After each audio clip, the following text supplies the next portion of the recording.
오늘 말씀은 역대하 29장 1절에서 11절입니다. 한 절씩 교독하겠습니다. 히스기야가 왕위에 오를 때 나이가 25세라 예루살렘에서 29년 동안 다스리니라. 그 어머니 이름은 아비아요 스가랴의 딸이더라. 히스기야가 그의 조상 다윗의 모든 행실과 같이 여호와 보시기에 정직하게 행하여 첫째 해 첫째 달에 여호와의 전 문들을 열고 수리하고 제사장들과 레위 사람들을 동쪽 광장에 모으고 그들에게 이르되 레위 사람들아 내 말을 들으라. 이제 너희는 성결하게 하고 또 너희 조상들의 하나님 여호와의 전을 성결하게 하여 그 더러운 것을 성소에서 없애라. 우리 조상들이 범죄하여 우리 하나님 여호와 보시기에 악을 행하여 하나님을 버리고 얼굴을 돌려 여호와의 성소를 등지고 또 낭실문을 닫으며 등불을 끄고 성소에서 분향하지 아니하며 이스라엘의 하나님께 번제를 드리지 아니하므로 여호와께서 유다와 예루살렘에 진노하시고 내버리사 두려움과 놀람과 비웃음거리가 되게 하신 것을 너희가 똑똑히 보는 바라. 이로 말미암아 우리 조상들이 칼에 엎드려지며 우리 자녀들과 자녀와 아내들이 사로잡혔느니라. 이제 이스라엘의 하나님 여호와와 더불어 언약을 세워 그 맹렬한 노를 우리에게서 떠나게 할 마음이 내게 있노니 같이요. 내 아들들아 이제는 게으르지 말라. 여호와께서 이미 너희를 택하사 그 앞에 서서 수종들어 그를 섬기며 분향하게 하셨느니라. 아멘. 자리에 앉으시겠습니다. 말씀으로 우리를 새롭게 하시기를 기뻐하시는 하나님 아버지, 주님의 종이 생명의 말씀을 바르게 전할 수 있도록 붙들어 주옵소서. 주의 종들이 하나님의 말씀을 밝히 알아듣고 삶 속에 순종하며 하나님께서 주시는 귀한 은혜를 누리게 하여 주옵소서. 미련한 종을 주님 손에 맡기옵고 예수님의 이름으로 기도하옵나이다. 아멘. 역대하 6번째 시간입니다. 오늘은 히스기야 왕에 대해서 말씀을 묵상하도록 하겠습니다. 히스기야는 25살에 왕위에 올라서 29년 동안 통치했던 왕입니다. 우리 삶이 씨앗을 뿌리는 것 같다, 이런 생각을 하게 됩니다. 역사서 역대기를 계속해서 읽다 보니까 역사라는 것이 한 세대 한 세대가 단절되는 것이 아니라 다음 세대로 이어지고 있구나. 그래서 오늘 나의 삶은 내가 죽으면 끝나는 것이 아니라 그 영향력이 다음 세대로 연결되어서 이것을 생각할 때 우리가 함부로 살면 안 되겠다라는 것을 깨우치게 됩니다. 우리가 지난 시간에 살펴보았듯이 여호사밧 왕은 정말 하나님을 기쁘시게 하는 경건한 왕이었음에도 불구하고 북이스라엘의 아합과 이세벨의 딸 아달랴를 자기 아들 여호람을 위해서 며느리를 삼아 혼인시킴으로써 엄청난 비극을 그의 역사 가운데 줍니다. 그 이전에 솔로몬도 생각해 보면 하나님께서 전무후무한 지혜와 부귀영화를 누리도록 복을 주셨지만 솔로몬이 노년에 이방 여인들을 사랑하고 또 그 이방에서 데리고 온 온갖 우상들을 숭배하면서 선지자들이 회개하고 돌아오라는 책망들까지 거부할 때 솔로몬이 사후에 나라가 둘로 나뉘어졌고 자기 자녀들이 서로 전쟁을 수차례 반복하면서 죽임을 당하고 죽이는 그러한 비극을 만들었다고 생각한다면 여호사밧이 그런 선택을 할 수 있었고 솔로몬이 그런 선택을 할 수 있었을까? 자기는 죽고 나서 이 세상을 떠나지만 자신들의 그 어리석음이 다음 세대들에게 그렇게 비극을 남겼다라는 것을 좀 더 신중하게 생각했다면 그런 선택을 하지 않았을 텐데, 여호사밧의 그 아들 여호람과 아달랴의 결혼을 통해서 여호사밧이 죽은 후에 자기 장남 여호람과 며느리 아달랴는 그 여호사밧의 아들 6명을 죽이고 나머지 방백들, 왕권의 도전이 될 수 있다고 생각하는 유력한 자들을 다 아무 죄 없이 살해하고 죽이는 모습들을 봅니다. 이런 것들을 생각해 보면 우리가 정말 우리의 삶을 하나님 앞에서 두렵고 떨리는 마음으로 바르게 살아야겠다, 이런 생각을 하게 됩니다. 솔로몬과 여호사밧의 교훈이 우리에게 주는 것은 우리의 삶에 환경과 조건도 중요하지만 더 중요한 것이 한 가지 있다. 함께 살아가는 사람들. 솔로몬이 이방 여인들을 데려와서 결국 그 이방 여인들의 우상 숭배를 하도록 유혹하는 것으로 인해서 솔로몬이 무너지거든요. 여호사밧이 북이스라엘의 아주 악한, 이미 북이스라엘을 하나님을 바르게 섬기면 다 칼로 죽이고 하나님의 제단을 헐어버리는 그 아합과 이세벨의 딸 아달랴를 남유다로 데려옴으로써 자기 아들이 그 며느리를 통해서 유혹을 받아서 엄청난 피바다를 만드는 모습들을 볼 때 우리는 환경과 조건이 중요하지만 함께 살아가는 사람들이 더 중요하다라는 것을 깨닫게 됩니다. 지난 시간 우리가 살펴보았던 것처럼 아브라함의 조카 롯이 소돔과 고모라로 갈 때 에덴 동산 같았고 애굽 땅 같이 비옥하고 환경과 조건이 좋았어요. 그런데 문제는 소돔 사람들이 여호와 앞에서 크게 악을 행하면서 큰 죄인이라는 것을 롯은 너무나 가볍게 여긴 거예요. 환경과 조건이 너무나 비옥하고 좋았기 때문에 에덴 동산 같은, 그래서 롯은 소돔에 가서 더 큰 부자가 되었지만 결국 하나님의 심판에 의해서 소돔과 고모라가 무너지고 멸망할 때 평생을 쌓았던 것들이 다 한순간에 날아가 버리는 비참한 결말을 보게 되죠. 우리가 살아가는 환경과 조건이 중요하죠. 그런데 더 중요한 것은 함께 살아가는 사람들이라는 것. 그것을 가볍게 여기면 큰 어려움을 겪게 된다는 것을 명심하고 우리 자녀들의 진로를 위해서, 결혼을 위해서 기도할 때 월급 많이 주고 좋은 환경, 남들이 가기를 원하는 곳, 그것도 중요하지만 더 중요한 것이 하나님 앞에서 그 사람들이 어떤 마음으로 살아가고 있느냐 하는 것. 하나님 앞에서 정직하고 성실하고 착하게 살아가려고 하는 사람들이 있는 곳, 그러한 진로와 그러한 결혼을 할 수 있도록 우리가 더욱 간절한 마음으로 하나님 앞에 기도해야 될 것 같습니다. 우리 우면동 교회도 그렇습니다. 우리가 하는 모든 업적이나 그런 결과물들보다 더 중요한 것이 관계입니다. 하나님 앞에서 살아가는 사람들이 더 중요하죠. 한 사람 한 사람이 큰 업적을 남기려고 하기보다는 하나님 앞에서 착하고 정직하게 살아가려고 힘쓰고 또 하나님과의 관계와 사람들 사이의 관계가 더 하나님 보시기에 기뻐할 수 있는 그러한 하나님이 기뻐하시는 공동체로서의 관계들을 형성해가면서 살아갈 수 있기를 원합니다. 오늘은 히스기야에 대한 말씀을 묵상할 텐데 지난 시간에 우시야에서부터 시작하겠습니다. 우시야는 하나님 앞에서 참 바른 왕이었습니다. 하나님 앞에 정직하게 정치했기 때문에 하나님께서 우시야에게 큰 복을 주셨어요. 그래서 우시야가 강성해졌는데 우시야가 강성해지니까 마음이 교만해졌어요. 우리가 솔로몬에서부터 계속 이것을 반복하고 있어요. 그만큼 이것이 어려운 것 같아요.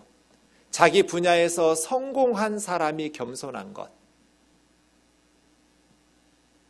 그런데 하나님의 은혜로 성공하고 교만해지는 순식간에 무너진다라는 것을 우리는 명심해야 돼요. 아무리 힘들어도 하나님 앞에서 교만하면 무너진다라는 것을 명심하면서 겸손하게 살기 위해서 힘써야죠. 우시야가 강성해졌더니 마음이 교만해져서 어느 누구도 한 적이 없는 대제사장에게 말씀하신 제사장들만 할 수 있는 성소에 들어가서 향을 피우면서 하나님께 분향하겠다는 거예요. 대제사장 아사랴와 80명의 제사장이 성전으로 달려들어가서 왕을 말렸어요. 이거는 하나님께서 금하신 것이라고, 빨리 성소에서 나가시라고. 그때라도 정신 차리고 회개했으면 좋았을 텐데 우시아는 화를 냅니다. 권력을 가지고 있기 때문에 그래요. 자기가 하는 모든 일이 형통하고 자기 손 아래서 국가가 더 강성해졌기 때문에 백성들의 지지도가 하늘을 찌를 듯한 그 성공한 경험 때문에 우시아는 대제사장과 80명의 제사장들의 책망을 들으려고 하지 않습니다. 내가 누군 줄 알아? 그러다가 성전에서 나병이 듭니다. 죽는 날까지 별궁에서 나병으로 고생하다가 죽게 되지요. 이것이 우시아의 비극이었습니다. 사랑하는 자매 형제 여러분, 저와 여러분에게 주신 삶의 자리에서 성실하고 충성되게 살아갈 수 있기를 원합니다. 우리가 성실하고 신실하게 살아가면 실력이 붙을 겁니다. 실력이 붙으면 하는 일의 결과와 열매들이 풍성해지기 시작할 겁니다. 그때 교만해지지 않기를 원합니다. 하나님께서 버리시면 한순간에 무너진다라는 것을 기억하면서 주님 앞에 서는 그 순간까지 항상 겸손하게 주님의 은혜가 내 삶을 떠나버리면 주님이 함께 하시는 긍휼이 나의 삶을 덮어주지 아니하시면 나는 순식간에 교만해지고 순식간에 무너질 수밖에 없는 껍데기 신앙으로만 살아가는 사람일 수밖에 없다라는 것을 인정하고 고백하면서 늘 주님 앞에서 겸손한 성도로 살아갈 수 있기를, 그래서 주님께서 늘 임마누엘로 함께 하시는 은혜를 누리면서 살아가는 성도들이 되기를 주의 이름으로 축원합니다. 이 우시아의 비극, 그 다음 그의 아들 요담은 어떻게 살았을까요? 그의 또 아들 아하스와 또 그 다음 히스기야는 어떻게 살았을까요?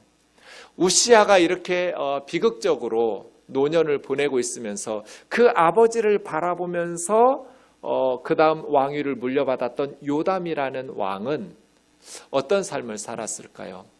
27장에 보면 여호와 앞에서 바른 길을 행하였다고 말합니다. 아버지 우시아의 신앙을 잘 계승한 거예요.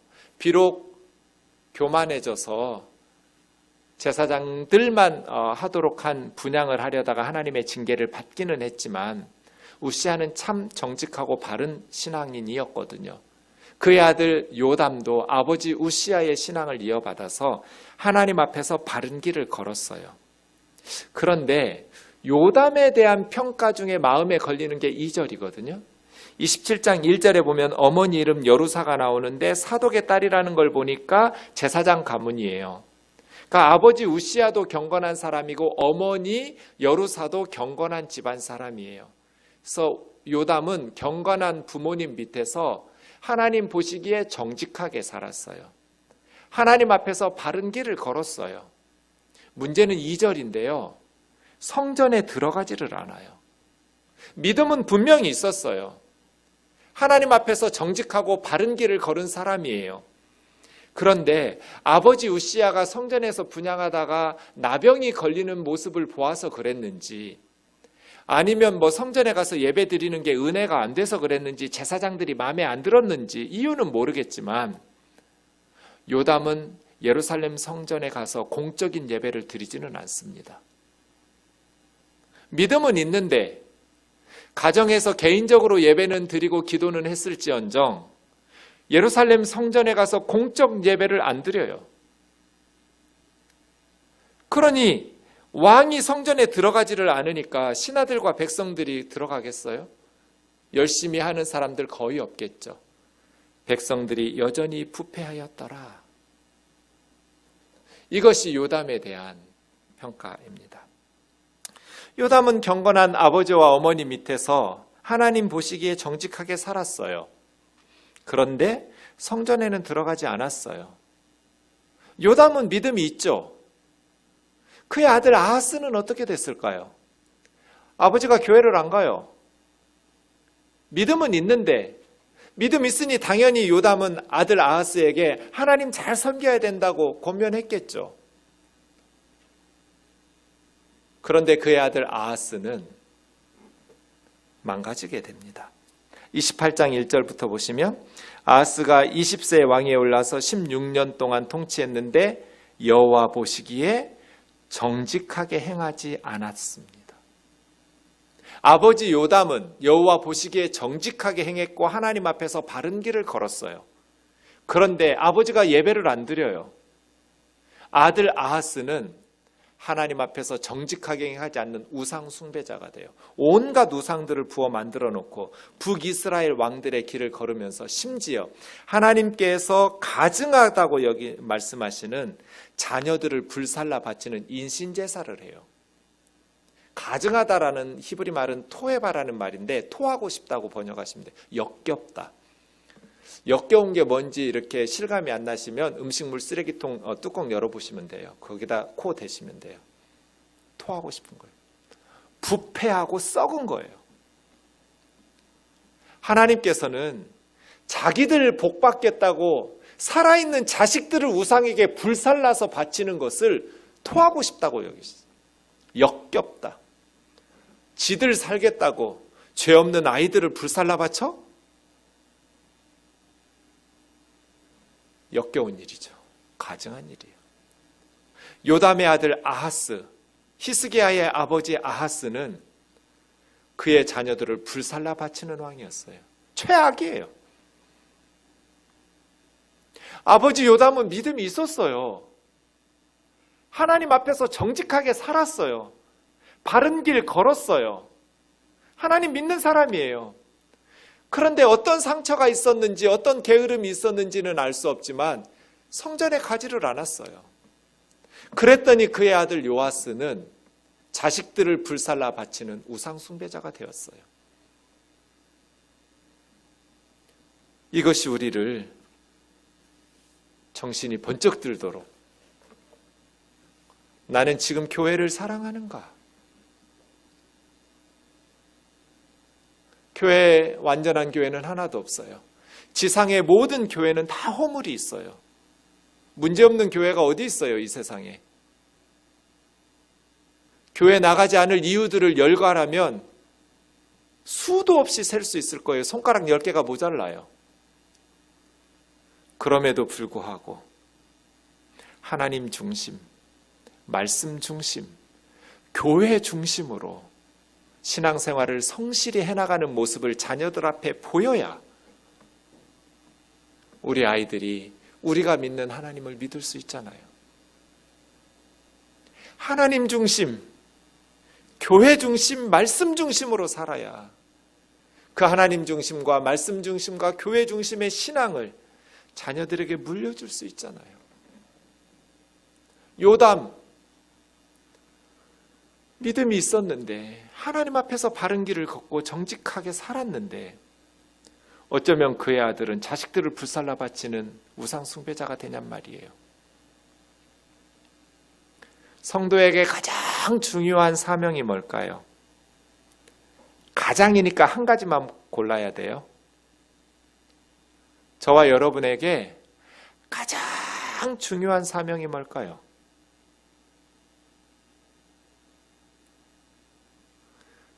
우리의 가장 중요한 사명은 예배하는 거예요. 왜냐하면 다른 모든 사역은 사람들을 위해서 행하여지는 거예요. 그런데 예배는 하나님을 위해서 행하는 일이에요. 물론 사람들을 위해서 행하는 것 통해서 하나님을 위하면서 살아가죠. 그런데 예배는 그렇지 않아요. 직접적으로 하나님을 위한 행위예요. 사람들을 위해서 우리는 만들어진 게 아니에요. 하나님을 위해서 살라고 만들어진 거예요. 오늘 권사님으로 직분받는 여러분들이 해야 될 가장 중요한 사명은 교회에서 일하는 게 아니에요. 봉사하라고 하나님께서 직분 맡기시는 거 아니에요. 여러분이 해야 될 가장 중요한 첫 번째 사명은 하나님 앞에서 예배자로 사는 거예요. 권사님들이 하나님 앞에서 바른 예배자가 아닌데 젊은 집사님들이 뭘 보고 배우겠어요? 예배는 제대로 드리지 않으면서 열심히 교회에서 봉사하는 모습을 가르친다면 어떤 신앙을 우리 자녀들에게, 후배들에게 가르쳐 주겠어요? 그럼 우리 교회는 어떤 교회가 되겠어요? 저와 여러분이 해야 될 가장 중요한 사명은 예배자예요. 예배자. 하나님을 찬양하고 하나님을 바라보면서 하나님 앞에 온전한 예배 드리는 것. 요담은 정직한 정치인이에요. 하나님 앞에서 바른 길을 걸었던 정치인이에요. 그런데 가장 중요한 첫 번째 사명인 예배자의 사명을 망각했어요. 그랬더니 그 다음 세대에 요담이 일구었던 모든 것이 다 허물어져 버렸어요. 아무리 세상에 좋은 것들을 물려주어도 신앙의 유산을 잘 물려주지 못하면 한순간에 무너져요. 그래서 우리 권사님들이 나의 가장 중요한 사명은 예배 드리는 것이다. 명심하셨으면 좋겠어요. 그리고 우리 우면동 교우들이 하나님 앞에 잘 예배할 수 있도록 봉사하도록 오늘 직분을 주신 거예요. 모든 교우들이 하나님 앞에서 온전한 예배를 드릴 수 있도록 잘 봉사하고 섬기라고 여러분에게 직분을 맡기는 거죠. 우리가 해야 될 가장 중요한 일은 예배니까요. 목회자인 저는 예배를 위해서 정성껏 말씀을 준비하고 반주자와 기도자와 모든 예배의 순서를 맡은 자들이 최선을 다해서 정성껏 이 예배를 준비하고 우리 직분자들은 본인이 먼저 주님 앞에 온전한 예배자로 섬과 동시에 모든 교우들이 하나님 앞에서 잘 예배 드릴 수 있도록 기도와 봉사로 섬기라고 오늘 직분을 맡겨드리는 것이거든요. 우리 우면동 교회의 가장 중요한 사명은 선교가 아니에요. 구제도 아니에요. 예배예요. 어린아이에서부터 노년에 이르기까지 우리 한 사람 한 사람이 하나님 앞에서 예수 그리스도의 은혜를 감사하면서 온 마음을 다해서 찬양하고 감사하고 예배하는 것. 하나님께서 우리 예배를 기뻐 받으실 수 있도록 우리가 그렇게 사모하고 정성을 모아서 예배를 준비하며 드릴 수 있는 공동체 되기를 주의 이름으로 축원합니다. 요담에서 배워야 돼요. 우리의 첫 번째 사명은 예배라는 것. 아하스가 그렇게 자식들을 불살라 바치니까 나라는 어떻게 됐을까요? 자식들을 왜 불살라 바치고 수많은 신들을 왜 섬겼겠어요? 나라 잘 되게 하려고 섬겼겠죠. 그런데 결과는 반대였어요. 하나님께서 아람 왕 시리아 왕의 손에 넘기고 북이스라엘 왕의 손에 넘기셔서 남쪽 유다는 초토화됐어요. 하루에 12만 명의 군사를 잃어버리기도 하고 왕자들 빼앗기고 지금으로 하면 대통령 비서실장과 국무총리 다 사로잡혀 가버렸어요. 쓸만한 인재들 다 빼앗기고 전쟁에 나설 만한 젊은이들 다 살해당하거나 포로로 끌려가고 아내 빼앗기고 자식들 빼앗기고 나라가 비참해졌어요. 그때 히스기야가 왕이 됐어요. 아버지 아하스에게서 왕권을 물려받았죠.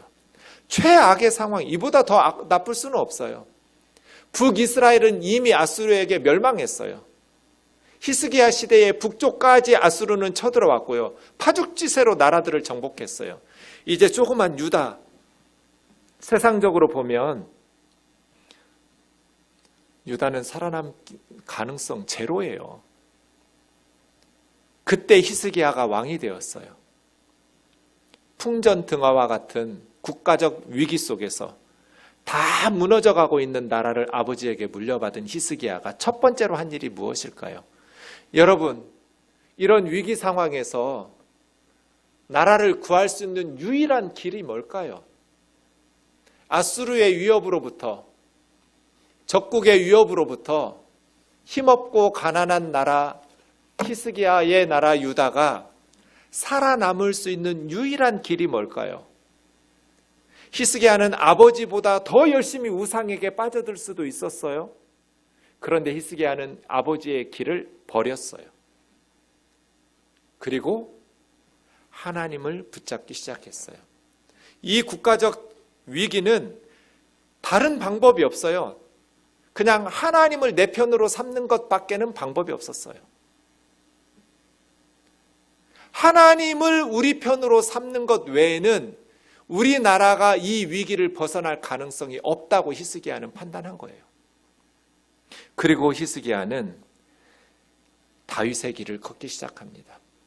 29장 1절에 보면 어머니 아비야 또 히스기야는 그의 조상 다윗의 모든 행실과 같이 여호와 보시기에 정직히 행했다. 처음 나온 말이에요. 다윗의 행실과 같이. 다윗 같은 왕이라는 말을 처음 들어요. 앞에 하나님 앞에 정직한 왕들이 있었어요. 그런데 다윗과 같이 행했다고 말은 하지 않았어요. 다윗과 같은 왕, 이게 성경에 딱 2명이 나와요. 북이스라엘의 20명, 남쪽 유다의 20명, 이스라엘에 40명의 왕이 있었는데 딱 2명만 다윗 같았어요. 히스기야와 그 다음에 나오는 요시야. 히스기야하고 요시야 2사람만. 조선시대의 진짜 왕은 세종대왕하고 정조 2밖에 없거든요. 제가 볼 때. 나머지는 그냥 밥값 제대로 못한, 밥값 조금 하신 분 몇 분 있고요. 대부분 없으니만 못한 왕이에요. 정말 백성들의 입장에서 보면 게으르고 무능하고 악한 왕들이에요. 그런데 세종과 정조가 정말 탁월한 군주였던 것처럼 남북 이스라엘을 통틀어서 정말 다윗과 같이 백성들의 사랑과 존경을 받기에 합당한 왕은 히스기야하고 요시야 2명밖에 없었어요. 히스기야가 어떻게 했길래 3절에 보시면 아버지 아하스와 섭정을 하기는 하는데 이제 자신이 아버지의 영향력으로부터 벗어나는 첫째 해, 첫째 달, 첫째 날 1월 1일에 권력을 잡자마자 히스기야가 첫 번째로 한 것이 예루살렘 성전의 문을 연 거예요. 성전의 문을 열고 제사장들을 레위인들과 함께 불러 모아서 예루살렘 성전에서 모든 더러운 것들을 내보내라.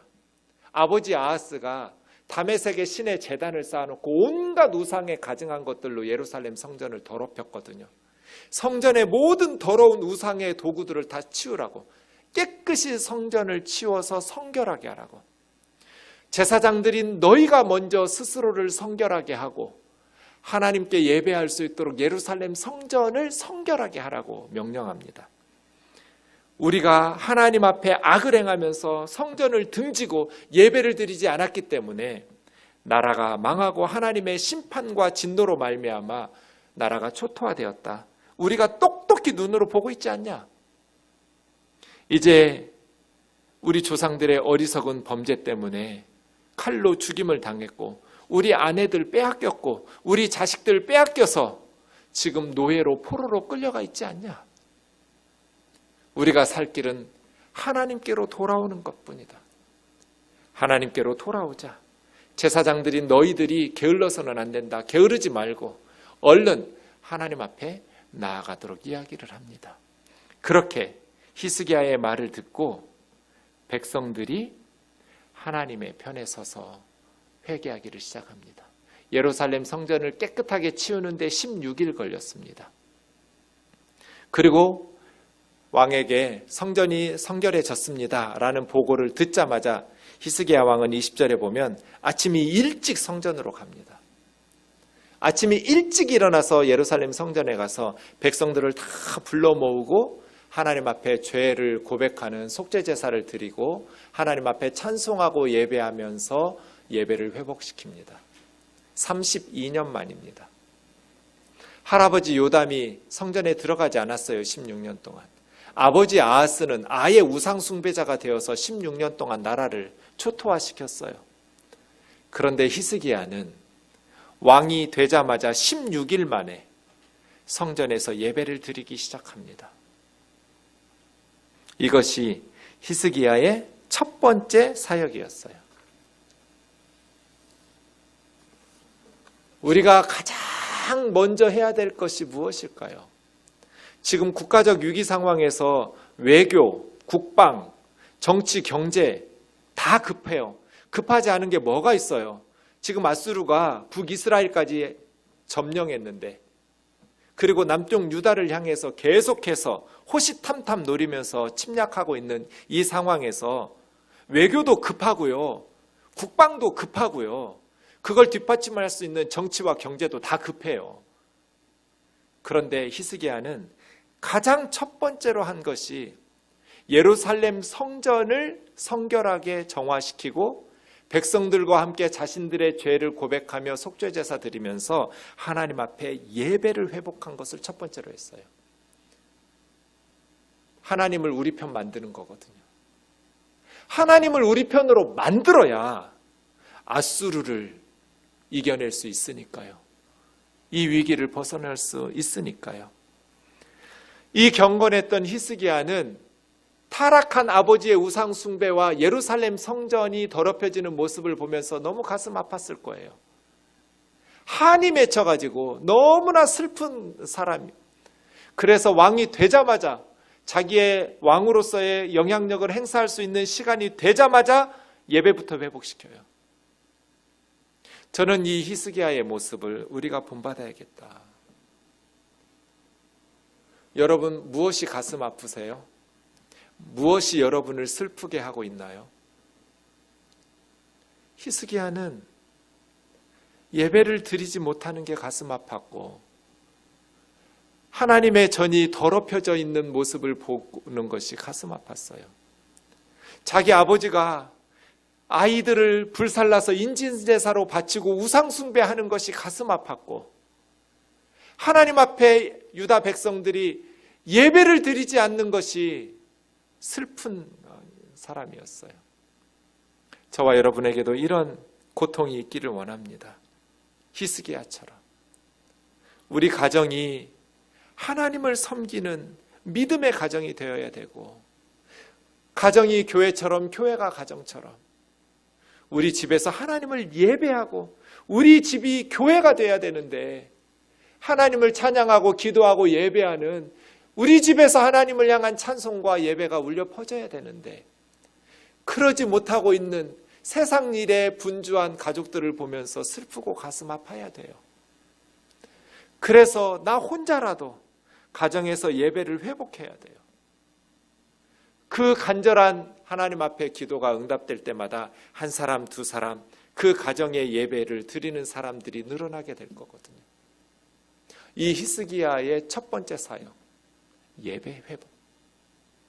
그래서 하나님과 언약을 맺으면서 하나님을 자기 편으로 끌어들이는 것, 하나님과 등지면서 인간적인 힘으로 심지어 자식을 불살라 바치면서까지 살아보려고 안간힘을 썼지만 계속해서 하는 일마다 실패했던 아하스가 이제 히스기야의 지혜로움을 통해서, 그리스의 역사가 헤로도투스에 의하면 들쥐떼가 아수르의 군대를 공격해서 하루아침에 18만 5천 명이 죽었거든요. 예루살렘을 에워싸고 있었는데, 히스기야 시대에. 성경에서는 하나님의 사자가 쳤다고 말했고, 헤로도투스는 들쥐떼의 전염병 때문이라고 해석해낸 그 역사 가운데 잊을 수 없는 사건 때문에 아수르는 무너지게 됩니다. 아수르의 남하 정책이 예루살렘에서 중단돼 버려요. 이 조그만 나라 유다에서 멈추어진 것은 히스기야가 하나님을 자기 편으로 삼았기 때문이에요. 예배를 회복하면 하나님 앞에서 성전을 성결하게 하고 백성들과 함께 전심으로 하나님 앞에 매달려서 기도할 때 하나님께서 살아계심을 그들에게 똑똑하게 보여주신 것이죠. 한 가지 더 우리가 살펴볼 일이 있는데, 30장에 보면 히스기야가 유월절을 지킵니다. 그때 이미 북이스라엘은 멸망했기 때문에 북이스라엘에도 보발꾼들을 보내어서, 편지를 보내서 북쪽 사람들도 남쪽 예루살렘에 와서 함께 유월절을 지키자고 말합니다. 그런데 유월절은 1월 14일부터 7일 동안 지켜요. 이미 1월 1일부터 시작한 성결 작업이 16일 걸려서 1월 14일이 넘어갔어요.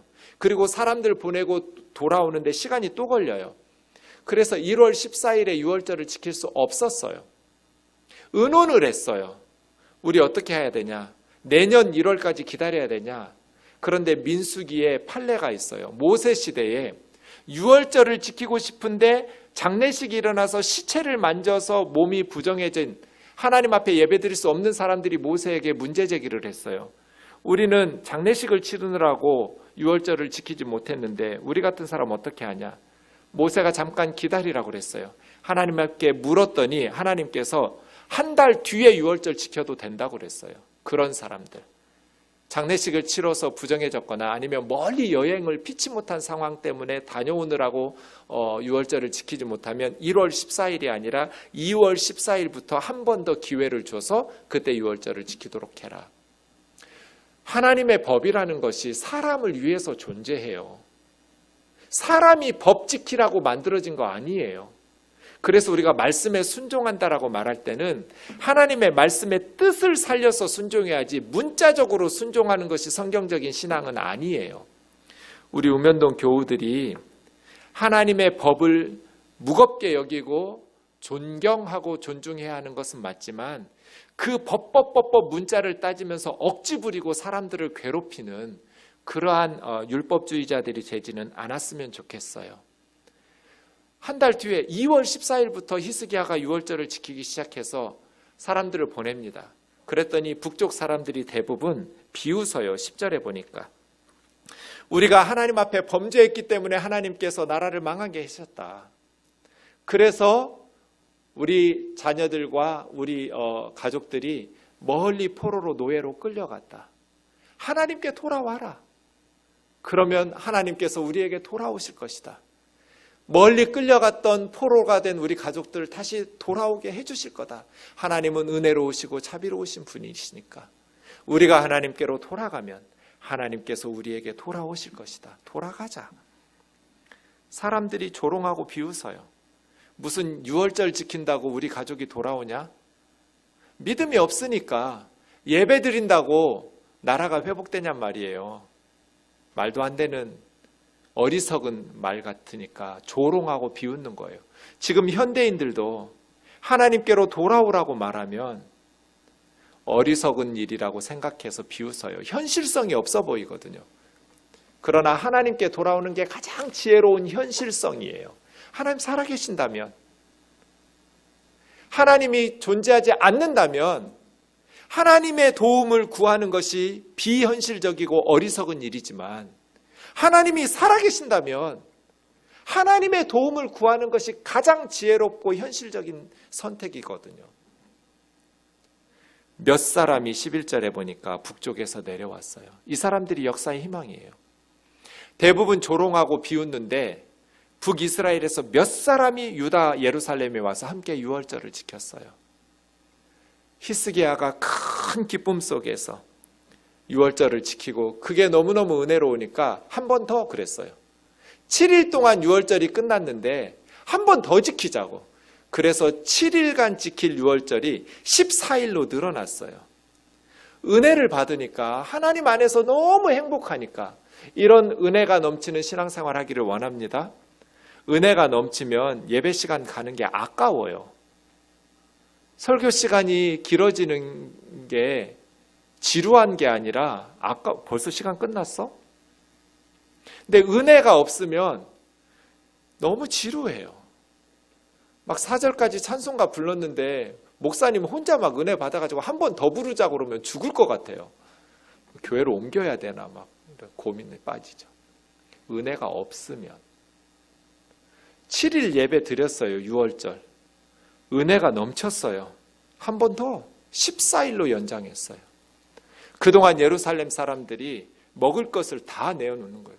소 갖다 바치고 양 갖다 바치고 화목제 드리면서 멀리서 온 사람들 온 나라가 축제를 하나님 앞에 예배하고 찬양하면서 누리게 되었어요. 그랬더니 아수르의 군대가 무너지기 시작하는 거예요. 사랑하는 자매 형제 여러분, 이러한 큰 기쁨이 우리에게 있기를 원합니다. 우리가 예배할 때마다 기뻐하기를, 제사장들이 백성들을 위해서 축복하면서 기도할 때 그 기도 소리가 하늘에 닿았다고 말했어요. 우리의 찬송과 기도가 하늘에 상달되고 그 축복이 땅에 응답되어서 우리와 우리 자녀들이 하나님 주시는 복을 누리며 살아갈 수 있기를 원합니다. 히스기야처럼. 남북 화해와 평화는 여호사밧처럼이 아니에요. 아합과 이세벨의 딸 데려다가 결혼시켜서가 아니라 그건 하나님 배제시킨 거잖아요. 히스기야처럼 우리 함께 유월절 지키자. 함께 하나님 예배하자. 북쪽 사람들을 초대해서 함께 하나님 안에서 예배하고 유월절을 지킴으로써 남북의 평화와 화해를, 하나됨을 추구하면서 나가는 히스기야처럼 이 한반도가 하나님의 은혜로 회복되는 역사가 있기를 주의 이름으로 축원합니다.